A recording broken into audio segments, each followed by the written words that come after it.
Welcome back, friends.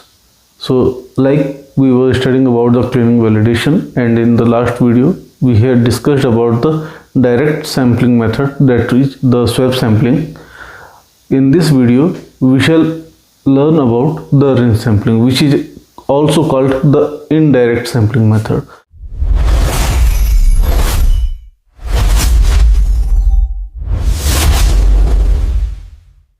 Why it is called indirect? क्योंकि इसमें हम लोग फोर्स नहीं अप्लाई करते, जस्ट हम लोग वहाँ पे वाटर की एक लेयरिंग करते हैं, वाटर को रिंस करते हैं और उसको एज ए सैंपल कलेक्ट कर लेते हैं। This is also called the final stage of the cleaning. मतलब इसके बाद हम लोग क्लीनिंग का कोई भी प्रोसेस फॉलो नहीं करते हैं। It is the last step of the cleaning. इससे पहले हम लोगों को जितनी क्लीनिंग करनी होती है हम कर लेते हैं। Once the rinse sample has been collected, it means cleaning is completed. वहाँ पे हमारा cleaning process complete हो चुका होता है। So in this video, let's start with what is the rinse sample.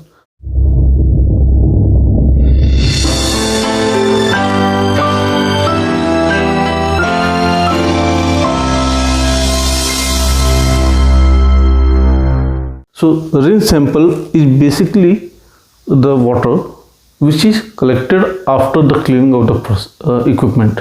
मतलब एक बार इक्विपमेंट को क्लीन कर लिया, अब उसमें हम लोग क्या करते हैं, लास्ट में एक बार प्योरीफाइड वाटर को रिंस करते हैं। मतलब एक तरीके से इस तरह समझ लीजिए कि हम लोगों का कोई बर्तन है जिसे हम लोग वॉश कर रहे हैं, हम लोगों ने उसे अपना डिश वॉश से क्लीन किया, फोर्स लगा के उसे क्लीन कर लिया।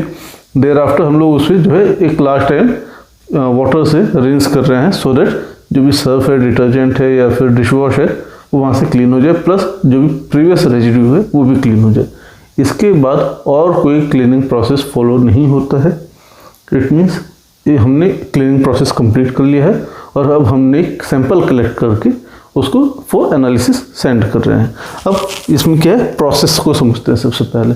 सो प्रोसेस मीन्स कि जब हमने रिंस सैंपल किया तो उसका क्या प्रोसेस फॉलो होना चाहिए। देखिए, हर इक्विपमेंट के लिए एक definite amount of rinse sample, एक definite amount of rinse water, मतलब उसका वॉल्यूम डिसाइडेड होता है। ये आपके डिफाइंड प्रोसेस पर डिपेंड करता है। कुछ कंपनी क्या करती हैं कि 10% of the equipment capacity, 20% of the equipment capacity, it in litres, जब हम बात करते हैं इन लीटर्स में वो रिंस कलेक्ट करते हैं। वो क्या करते हैं, मान लीजिए आपके पास 3000 लीटर का कोई मैन्युफैक्चरिंग वेसल है, तो उसमें वो 20%, मतलब 3000 का 20% हो जाएगा, 600 लीटर वो वाटर, प्योरीफाइड वाटर फिल करेंगे, उसको एक बार रिसर्कुलेट करेंगे एंड उसको फिर उसमें से एक डेफिनेट अमाउंट ऑफ सैंपल को कलेक्ट करेंगे in glass bottles which is called drain sample, और बाकी जो वाटर होता है उसको ड्रेन कर दिया जाता है। इसका मेन पर्पज़ क्या है कि हमारा जो क्लीनिंग इक्विपमेंट है, क्लीन्ड इक्विपमेंट है, उससे एक बार हम लोगों ने फाइनल रिंस कर लिए। अब हमें बस ये देखना है कि उसमें कहीं कोई रेजिड्यू तो नहीं रह गया। अब उसके लिए क्या करते हैं कि जो रिंस सैंपल हमने कलेक्ट किया है उसको QC में भेजा जाता है। अब उसमें दो तरह की एनालिसिस होती है। एक होती है उसकी specific analysis which is for the residue of the material, एक होता है non specific analysis. Non specific का मतलब जहाँ हमें ये नहीं पता कि कौन सा मटेरियल है, बट हमें ये एनालिसिस करनी है कि कहीं कोई रेजिड्यू तो नहीं है। जैसे कि UV से स्कैनिंग करना। अब हमें एग्जैक्टली उस API का या उसमें जो भी एक्सिपिएंट्स यूज हुए उनका लैम्डा मैक्स या वेवलेंथ मैक्स जो है हमें नहीं पता, बट हम जो है एक स्कैनिंग कर लेते हैं जिससे हमें उसमें कुछ एब्जॉर्प्शन पीक्स दिखाई दे जाते हैं। हो सकता है उसका कुछ वो API के हों या एक्सिपिएंट के हों, या हो सकता है उसके कुछ डिग्रेडेड एलिमेंट्स के हों। सेकंड, हम लोग कंडक्टिविटी को चेक कर लेते हैं। देखिए, कंडक्टिविटी की लिमिट भी हम लोगों की डिसाइडेड होती है कि it should not more than 1.3 माइक्रोसीमेंस पर सेंटीमीटर। रीजन, क्योंकि ये प्योरीफाइड वाटर का लिमिट है। थर्ड, pH का क्यों, क्योंकि प्योरीफाइड वाटर की pH लिमिट है 5 to 7। हम हमेशा कहते हैं purified water is neutral, but practically जो है वो हल्का सा एसिडिक होता है, जिसका पीएच स्लाइटली एसिडिक रेंज में रहता है, 5 to 7 रहता है। तो हम लोग उस रेंज को ही लेके चलते हैं। इट मीन्स अगर मेरा चाहे तो यूवी स्पेक्ट्रा थोड़ा ज़्यादा दिखाई दे रही है, इट मीन्स उसमें रेजिड्यू है। कंडक्टिविटी उसमें थोड़ी ज़्यादा दिखाई दे जाए, इट मीन्स उसमें कोई ना कोई रेजिड्यू है, हमें नहीं पता वो किस चीज़ का है, उसकी वजह से उसमें कंडक्टिविटी आ रही है। थर्ड, पीएच, अगर उसका कोई पीएच एसिडिक आ रहा है या पीएच उसका एल्कलाइन आ रहा है, इट मीन्स उसमें रेजिड्यूज हैं। अब हमें नहीं पता कि वो किस चीज़ का रेजिड्यू है, उसके लिए हम लोग क्या करते हैं, रेजिड्यू एनालिसिस करते हैं। एक कॉमन एनालिटिकल पैरामीटर है कि हम लोग उसका 10 ppm क्राइटेरिया लेके चलते हैं। इट मीन्स उस वाटर में 10 ppm से ज़्यादा रेजिड्यू नहीं होना चाहिए। बट ये कोई साइंटिफिकली बेस्ड नहीं है, ये सिर्फ एक क्राइटेरिया है। रीज़न क्या है, क्योंकि रिंस जो है एक इनडायरेक्ट मेथड है। अगर इसमें 10 ppm भी आ रहा है, इट मीन्स इक्विपमेंट में बहुत ज़्यादा रेजिड्यूज हैं। तो आमतौर पे इसका जो क्राइटेरिया है रिंस सैंपल का, वो प्योरीफाइड वाटर से मैच करता हुआ लेके चलता है। लेकिन ये तो तब है जब हम लोग वाटर से रिंस सैम्पलिंग कर रहे हैं। अगर हमने ऑर्गेनिक सॉल्वेंट से या किसी और सॉल्वेंट से हमने उसका रिंस सैंपल किया है, तो उसके पैरामीटर्स वेरी कर सकते हैं। इसी केस में मैंने बताया जहाँ पे प्योरीफाइड वाटर के साथ हम लोग रिंस सैम्पलिंग कर रहे हैं, वहाँ पे तो हम लोग ये क्राइटेरिया फॉलो करते हैं। अब मान लीजिए मैंने कहा जैसे मेरा कोई एपीआई है जो वाटर में प्रैक्टिकली इंसॉल्युबल है, फिर भी अगर वो 10 ppm के क्राइटेरिया को पास करता है, मतलब वो 10 ppm से ज़्यादा एब्जॉर्बेंस देता है या रेजिड्यू ऑब्जॉर्व होती है, इट मीन्स मेरा जो इक्विपमेंट है वो हाईली कॉन्टामिनेटेड है। बट यही अगर मैं कोई ऑर्गेनिक सॉल्वेंट ले लूँ, मान लीजिए इथेनॉल ले लूँ, तो इथेनॉल में पता चला वो मेरा एपीआई हाईली सॉल्युबल है, तो वहाँ पे तो बहुत ज़्यादा ऑब्जर्वेशन आ जाएगी और इथेनॉल के साथ में पीएच का जो है रेंज कुछ मिसमैच हो सकता है। इसलिए ये चीज़ अलग अलग सॉल्वेंट्स के साथ अलग अलग वेरी कर सकता है। अब इसके एडवांटेज क्या है, एडवांटेज ये है इसका कि क्योंकि इक्विपमेंट का ये उस सरफेस को भी कवर करता है जो डायरेक्ट सैम्पलिंग में हम कवर नहीं कर सकते। जैसे पाइप्स हैं, ट्यूब्स हैं या नोजल्स हैं, हम लोग वहाँ से भी सैम्पलिंग कर सकते हैं।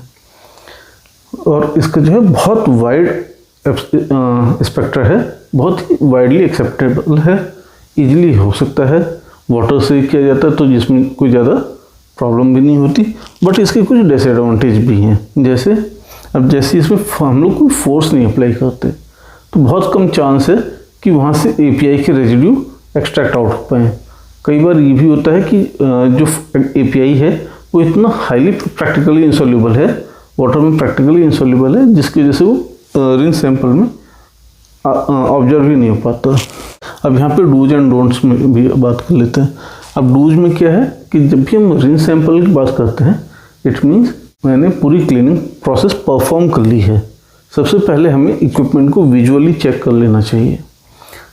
मतलब हमने जब भी रिंस सैंपल करना है, उससे पहले इक्विपमेंट को विजुअली चेक कर लें कि इक्विपमेंट कहीं ऐसा तो नहीं कि विजुअली ही डर्टी दिखाई दे रहा हो।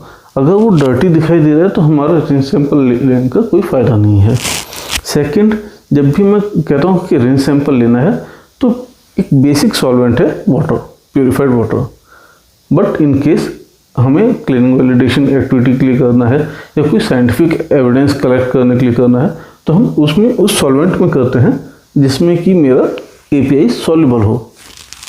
अब यहाँ पर डोंट्स की बात आती है, तो एक ये भी है, अगर मेरा डर्टी इक्विपमेंट है तो उसमें हम रिंस सैंपल नहीं करते।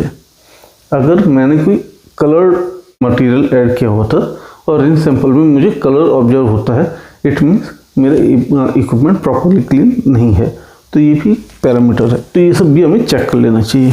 बात करते हैं मीडिया की।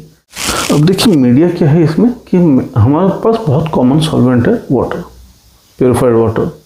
तो हम लोग बेसिक जो मीडिया यूज करते हैं वो प्योरीफाइड वाटर ही करते हैं। But sir in some cases हम लोग ऑर्गेनिक सॉल्वेंट्स भी जा सकते हैं।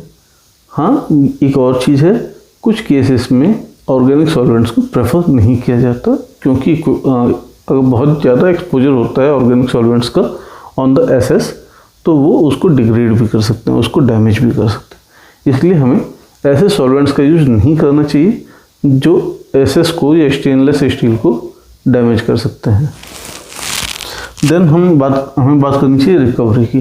देखिए जैसे स्वैब सैंपल में रिकवरी एक बेसिक फैक्टर है, एक बहुत मेजर फैक्टर है, ऐसे ही रिंस सैम्पलिंग में भी रिकवरी एक मेजर फैक्टर है। अगर मेरा रिकवर नहीं हो सकता है एपीआई तो हमें रिंस सैंपल करने का कोई फ़ायदा नहीं है। लेकिन यहाँ पे उतने हार्ड क्राइटेरिया नहीं होते रिंस सैंपल में जैसे कि स्वैब में होते हैं। जैसे हम लोगों ने कहा कि स्वैब में अगर 50% से कम रिकवरी आती है तो इट मीन्स मेरा सैम्पलिंग का मेथड गुड नहीं है, उसे हमें चेंज कर लेना चाहिए। लेकिन रिंस में हमारे पास ऐसा कोई क्राइटेरिया नहीं होता। यहाँ पे हमें सिर्फ रिकवरी फैक्टर को कैलकुलेट करने की ज़रूरत है और उसी के अकॉर्डिंगली हम लोग अपने ऑब्जर्वेशंस को मल्टीप्लाई कर लेते हैं।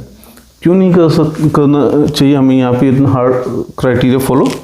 बिकॉज रिकवरी यहाँ पे हम लोग कोई फोर्स नहीं अप्लाई कर रहे हैं। सेकेंड, हमारे पास यहाँ पे कोई डायरेक्ट ऐसा कांटेक्ट नहीं हो रहा इक्विपमेंट सरफेस से, हम लोग वहाँ पे कोई फोर्स नहीं अप्लाई कर रहे जिसकी वजह से वो एपीआई फोर्सिबली एक्सट्रैक्ट आउट हो पाए। हाँ, कुछ एक केस में एपीआई सॉल्युबलाइज हो जाता है क्योंकि भले हम कहते हैं प्रैक्टिकली इनसॉल्युबल है बट उसके कुछ ट्रेसेस जो हैं वाटर में सॉल्युबलाइज हो जाते हैं। इसीलिए हमारे पास रिकवरी के इतना मेजर फैक्टर नहीं होता। हाँ, एक और चीज़ का ध्यान रखना चाहिए, कई बार हम लोग क्या करते हैं कि हॉट प्योरीफाइड वाटर को यूज करते हैं इन द क्लीनिंग प्रोसेस। तो ऐसा कोई ज़रूरी नहीं है कि अगर मैंने हॉट प्योरीफाइड वाटर को यूज किया इन द क्लीनिंग प्रोसेस तो रिंस सैंपल भी मुझे हॉट वाटर में लेना है। ऐसा कहीं कोई क्राइटेरिया नहीं है। हाँ, लेकिन पेरेंटल में क्या होता है कि रिंस सैंपल हमेशा SWFI में होता है, मतलब वाटर फॉर इंजेक्शन में होता है, जिसका टेम्परेचर बहुत हाई होता है, 80-85 तक रहता है, 80-85 डिग्री सेल्सियस तक। तो जब भी हम रिंस सैंपल कलेक्ट करते हैं in case of sterile plants तो वहाँ पे हमारा क्या रहता है कि रिंस सैंपल भले हमने कलेक्ट कर लिया बट उसके एनालिसिस हम तभी करते हैं जब वो कूल डाउन हो जाता है, क्योंकि हॉट वाटर में pH और कंडक्टिविटी बहुत हाई ऑब्जर्व होती है।